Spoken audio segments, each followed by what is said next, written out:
The reason why I'm pointing out all of these things is because you can say you're being a good poly person by not having a veto and not telling your partner what to do, but if some of these things are at play for you, you actually have the power and the ability to veto somebody without explicitly having a veto, and it can still be a really crummy situation for everybody involved.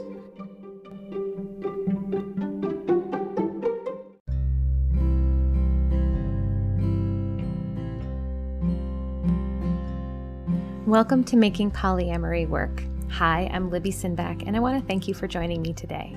I'm a queer polyamorous mom and a relationship transformation coach, and I'm here to help you if you're feeling stuck, if you're struggling, if you want your relationships to be more nourishing, more functional, more authentic, and full of love.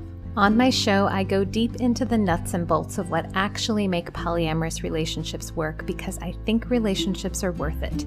I believe they're at the core of our well-being as humans. I think love is why we're here and how we heal.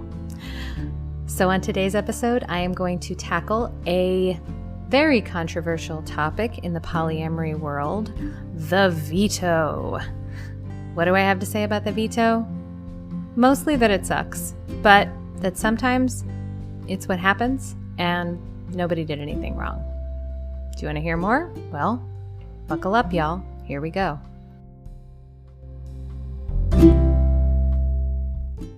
All right, today we're going to talk about vetoes.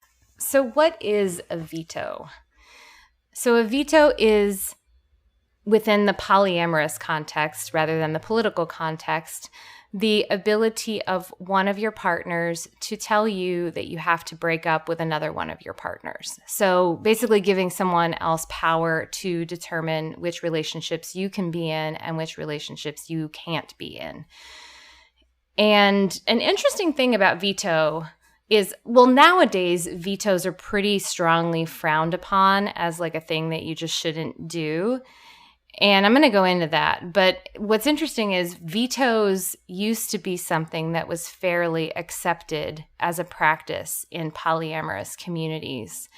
And I think that's when polyamory was still a new thing, like the word, not the actual practice. Like non-monogamy and polyamory has existed for centuries and centuries. But as a modern cultural practice, when it was newer, people, I think, were very hierarchical, like a hierarchical polyamorous structure was the norm. And so you had a couple who were primary to each other, and then you'd have people who were secondary.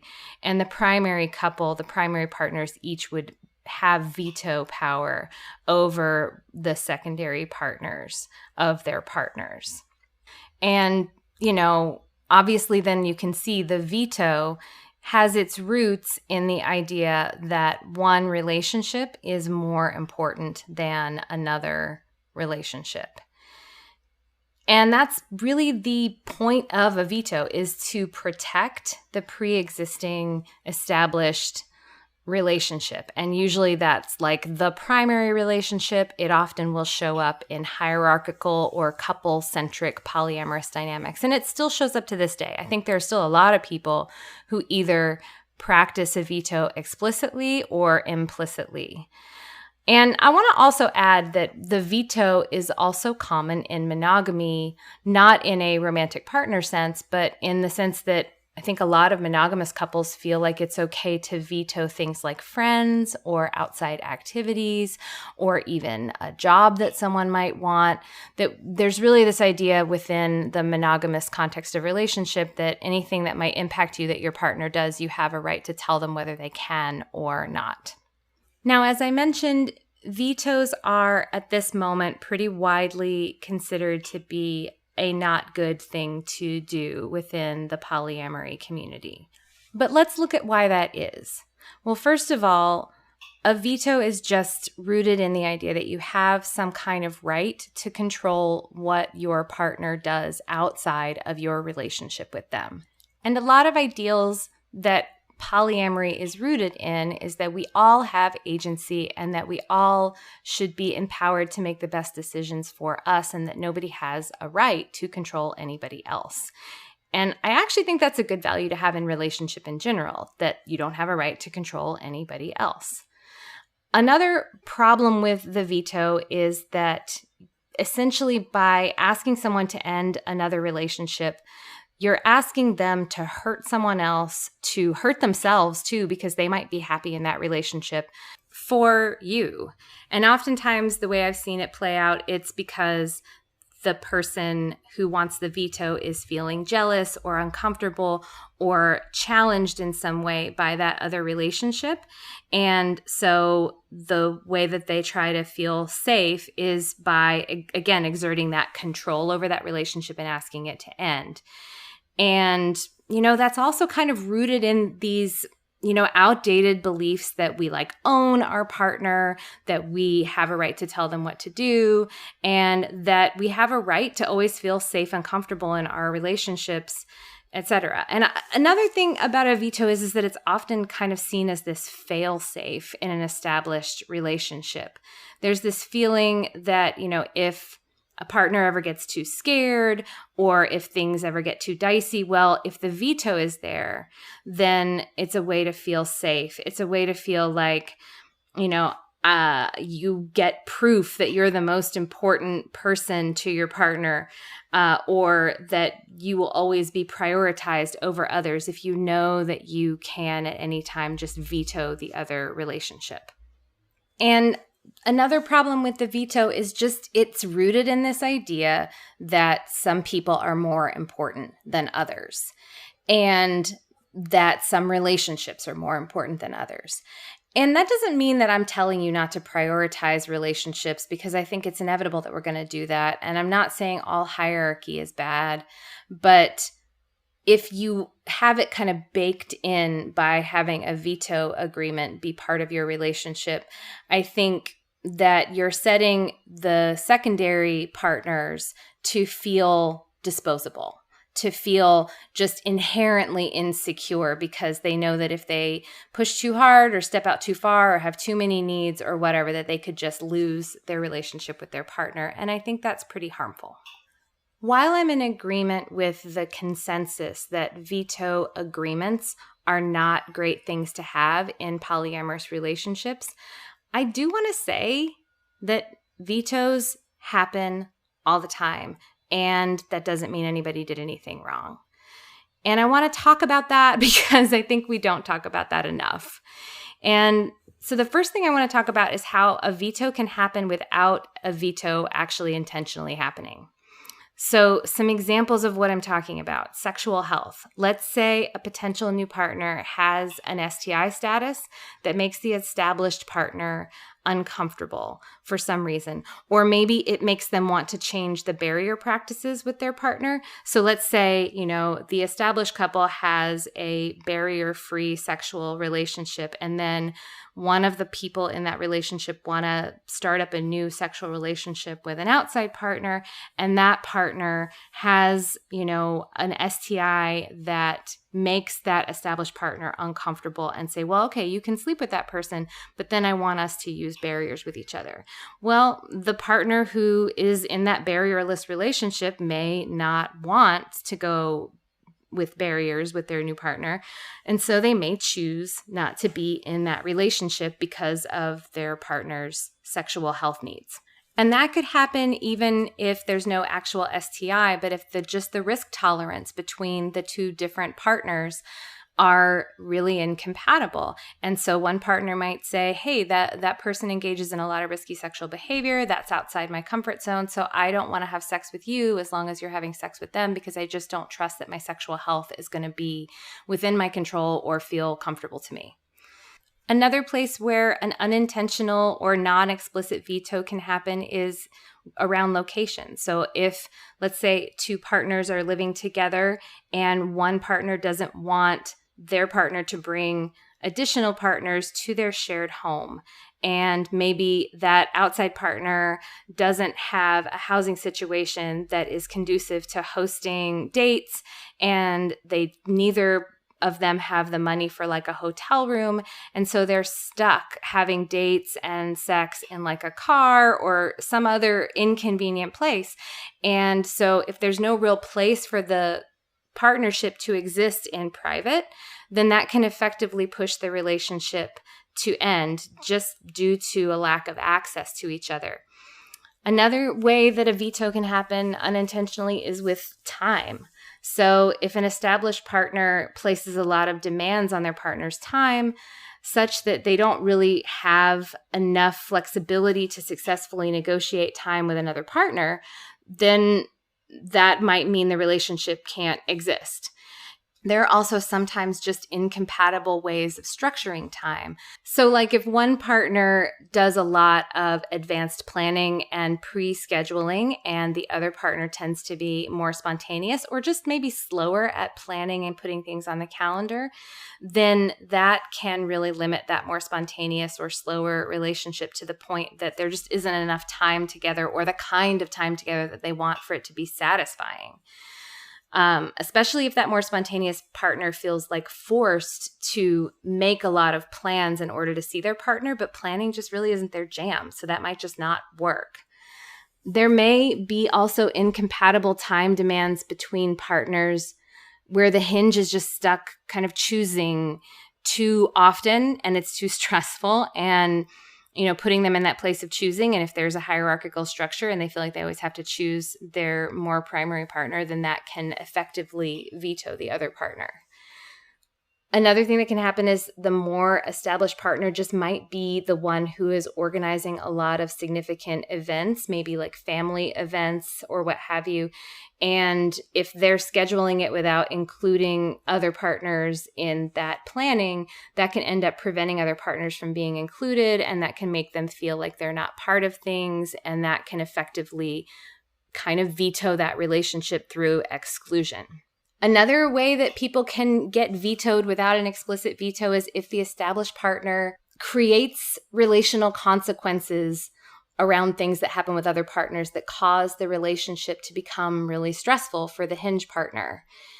So an example of this would be if every time their hinge partner goes out on a date with their other partner, then they come home and they just get a super cold shoulder or an icy cold stare or explosive fighting or whatever every time they go out, then yeah, maybe that established partner isn't vetoing their other partner, but they sure are making it awfully difficult for that relationship to be enjoyable and for the hinge partner to feel like it's a good addition to their life. Another way that can happen is if the established partner makes a lot of requests around what their partner does with their other partner that don't feel negotiable, that don't feel like you can say no, or can feel like there may be consequences if the hinge partner doesn't agree to it. And that can make that relationship feel really controlled or limited by the requests of that established partner. And that can really prevent the other relationship from effectively thriving or feeling like it has its own breathing room and agency. Another sort of way you can unintentionally or, just not explicitly veto a relationship is through power dynamics. So let's say the established partner just has a lot of power in the relationship. Maybe they make more money, maybe they pay more of the rent, or maybe they own the house that both partners share rather than it being in both of their names. Maybe one partner has a deeper support network socially or has just more social capital in the community, etc. So they just are more powerful. And so their needs take more sway. And so if that established partner has a lot of personal empowerment and confidence and is just more comfortable making bold requests, the other partner might feel less sure about rocking the boat or taking risks. They may feel more easily pushed into things that don't feel right to them and have a harder time saying no to things, even if the established partner might want them to push back. So they might make these inappropriate requests around the outside relationship, but if the power dynamics don't make it possible for the other partner to say no, then that can effectively make the hinge unable to stick up for their other relationship, and then it's just going to end. Another way that can happen is if the established partner just has really high support needs that place the hinge partner in this caregiving role and feeling like that they're perpetually at their partner's beck and call, which doesn't really leave them available for an outside relationship. The reason why I'm pointing out all of these things is because you can say you're being a good poly person by not having a veto and not telling your partner what to do, but if some of these things are at play for you, you actually have the power and the ability to veto somebody without explicitly having a veto, and it can still be a really crummy situation for everybody involved. That being said, whether a veto is implicit or explicit, it is still at the end of the day on the hinge partner to set up the conditions where they can successfully have an outside relationship. And if you as a hinge partner have made an agreement to have a veto in your relationship, then that is something that you are agreeing to. You are agreeing to give your partner power over whether or not you can be in that relationship or not. And when your partner does veto a partner and you agree to break up with them, that is on you. And I also want to say, ultimately, what you're doing is you're choosing to prioritize one relationship over the other, and you're allowed to do that. Oftentimes, when you feel like you have to allow a veto to be there, it's because your relationship is so entangled that you don't actually feel like you would be okay if your established partner said, I'm out of this situation, I'm going to leave. And so you feel like you have to prioritize that relationship, which means you have to agree to a veto. And if that's your arrangement, there's nothing inherently wrong about that. It's okay to have a partnership that's important to you. It's okay to have a partnership where you're entwined in such a way that you don't feel like it's possible for you to break up. But that does inevitably create a power dynamic where a veto is always possible, even if you don't explicitly have one. And it's important that if you're going to enter into a relationship with any outside partner, that they be really fully informed of that. And it's important if you have an explicit veto agreement that, of course, you tell your partner about that. But you also need to make them aware of these other power dynamics that are at play that would make all of these sneaky vetoes possible for them. You know, I don't think that every outside partner needs to feel like they're completely secure in a relationship with a partner who has a more nested or hierarchical situation. Some people really want to date and just have fun, and they don't mind if the relationship goes away. But you don't want to be inviting someone to create a secure, deep attachment with you when you know that your relational structure is set up such that that person actually does need to be expendable. And I'm going to go a little bit further here, and I'm going to say that everyone gets to have deal breakers of when a situation just doesn't work for them. Not all partners are going to be compatible with every other partner. Some people, when they enter a relational ecosystem, could actually be directly harmful and destructive to it. And I know for myself that there are certain people that if they were to date one of my partners and enter my relational ecosystem, that would be really challenging for me, and I may not be able to remain in that relational ecosystem, or at the very least would have to really severely limit the amount of time and space that I shared with those people. Now, if it were me, I probably wouldn't veto anybody. I would probably start by setting boundaries.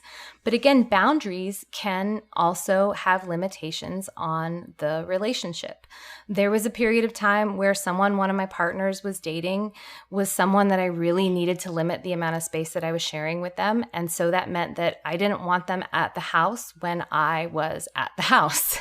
And that meant that my partner wasn't able to have them at the house as much because they didn't want to kick me out of my own house for them to be able to have them over. And, I really needed this time and space away in order to feel okay and safe in my own home. And if that limited the other relationship to the point where it was distressing to both people, that might effectively end the relationship because of something that I needed for my own well-being. Would I have vetoed that person? I mean, kind of. And I think that would have been okay. I have worked with clients whose partners have chosen partners that have been horribly incompatible with them, and they've really struggled, and their partners have struggled. And I've had to remind them that sometimes certain combinations of people just don't work. It's just too hard on everyone and on the relational ecosystem. And that might mean that someone is stuck choosing. And the partner that you cohabit with and have children with, etc., may be the partner you choose to stay with because a lot of your well-being is tied up in that person. And again, I just don't think that's wrong. You get to decide about what's best for you and your life. And, again, it's really not cool to push someone out or say that someone doesn't work for you just because you don't want to be uncomfortable or just because you don't want to be challenged. And if you're trying to use setting boundaries or saying, I can't be in this relationship with this other person as a way of trying to control them, then that's not okay. But you do have to figure out what you can accept and what you cannot accept. And no one is entitled to be in a relationship with you. Not the incoming partner and not the established partner. And the person who gets to decide if it all can work is everyone involved. Nobody should be required to remain in a situation that is harmful or overwhelming or destructive to them. And if you saying, hey, I need to leave this relationship, it can't work with me with this other person, is going to cause your partner to say, well, no, I'll end that relationship with them because I don't want to lose you. Again, that can effectively cause a veto to happen, but that doesn't make you a bad guy here. So if that is a situation that you're wondering if you're in, you're staring down whether or not the other relationship that your partner's in is potentially too harmful for you to remain in that relationship. And you know that if you say, I need to leave, that your partner's probably going to say, well, no, then I'll break up with that other person. And you're really worried, well, if I don't want to do that just in a controlling way, I would ask yourself some questions like, how much harm and what kind of harm is this other relationship causing me and maybe my other relationship and my relational ecosystem as a whole? What is my partner getting out of this relationship? Is it negatively impacting them and their capacity to be in relationship with me? Are there other negative impacts? So let's say I'm a person who is in recovery for alcoholism and my partner doesn't drink around me, but then when they start this new relationship, they are drinking more around their other partner and that alcohol is kind of making its way more into our home, which is really unsafe for me as a recovering alcoholic. Maybe they are drinking more, maybe they're even coming home drunk, and that's just not good for my mental health and well-being to be around that. Another example I can think of is if the relationship just really is very upsetting and stressful to your partner, and that's really wearing down their emotional and mental resources. And when they come home or they hang out with you, they're super short-tempered and snappish, and you're getting in more fights, or maybe they're forgetting to take care of the other responsibilities they have because of all of the stress. And that stress is just really leaking over onto you. And in those situations, sometimes you find yourself holding a lot of space for your partner while they're dealing with that relational stress. Maybe you're supporting them in that relationship, and then that's draining down your mental and emotional resources in ways that you don't like. Or maybe your partner is really blind to some of their partner's flaws. Like maybe this person is manipulative or really immature or really chaotic or in other ways harmful.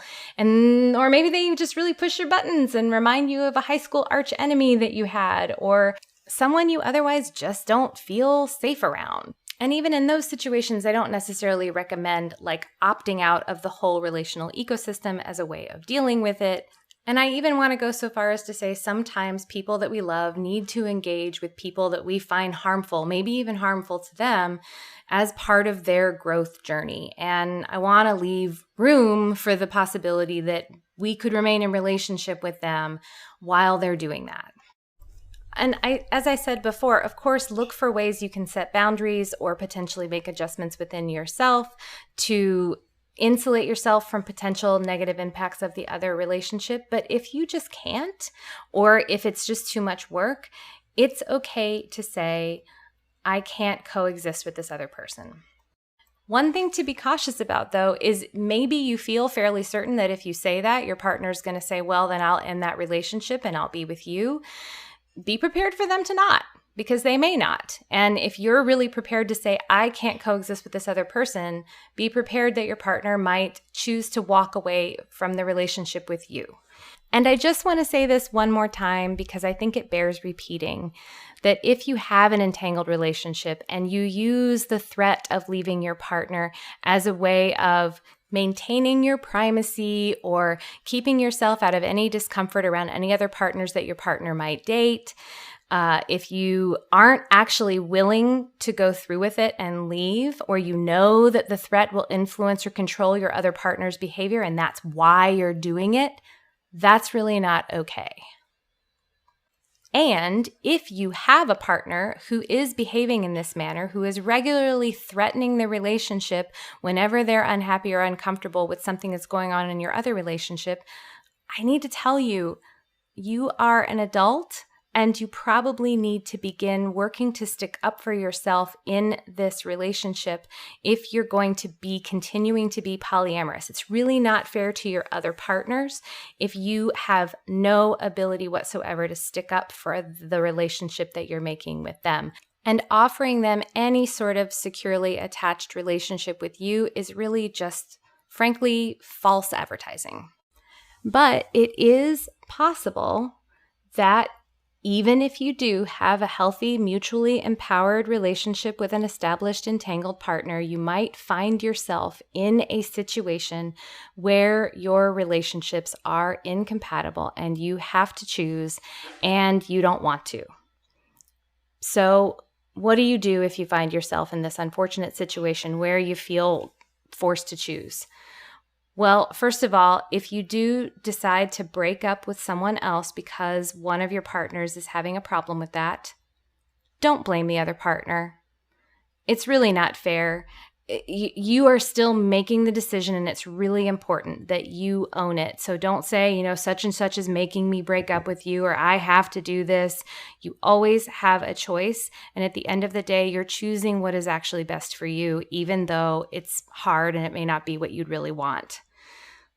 It's also important to allow the grief and the disappointment and the feelings of loss to be there for you because they're real feelings and they're valid, and it's okay to have wished that this could have worked out even when it just can't. And it's okay even to make some space a little bit for some resentment, although I really do think that resentment is not something that you generally want in relationships that are loving and sustainable, but a little bit is going to be there. I think the antidote to that is to, again, remember that it is your choice and you are making decisions that are what is best for you, that will help get you out of resentment and also make you feel more empowered.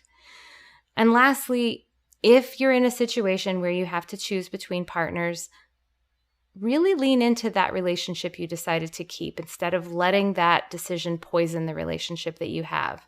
I would encourage you to find ways to cherish the relationship you've chosen and accept that it's worth those hard choices or sacrifices. And if it's not, then maybe you didn't make the right decision. So to recap, I think having explicit veto agreements are not so great, but I think there are a lot of ways where implicit vetoes can exist that are also not so great. And I also think there are times when someone needs to opt out of a situation, and that means a veto might happen even when everyone is trying to be good and kind and not being controlling or entitled or acting like they own anybody. There are times when relationships just can't be compatible and coexist with each other. And I'll say one last thing here, which is that is why partner selection is so important, y'all.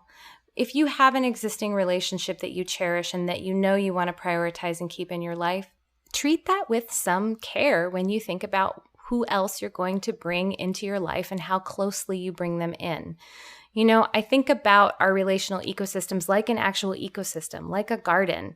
And if I know that I have this beautiful plant in my garden that I want to allow to continue to thrive, I might not introduce a plant that would choke it or take over the soil or dip into its water supply and otherwise harm the garden that I've cultivated as a whole. And it's just true that not all plants and not all people work well together. That isn't always insurmountable, but sometimes it just is, and that doesn't mean anybody has done anything wrong. And it sucks to make hard choices, but if you have to, the best thing you can do is own them, whether you're the one who needs to opt out or whether you're the one who has to make a difficult choice. You deserve to feel happy and safe and good in your relationships, and therefore you get to decide what's really best for you.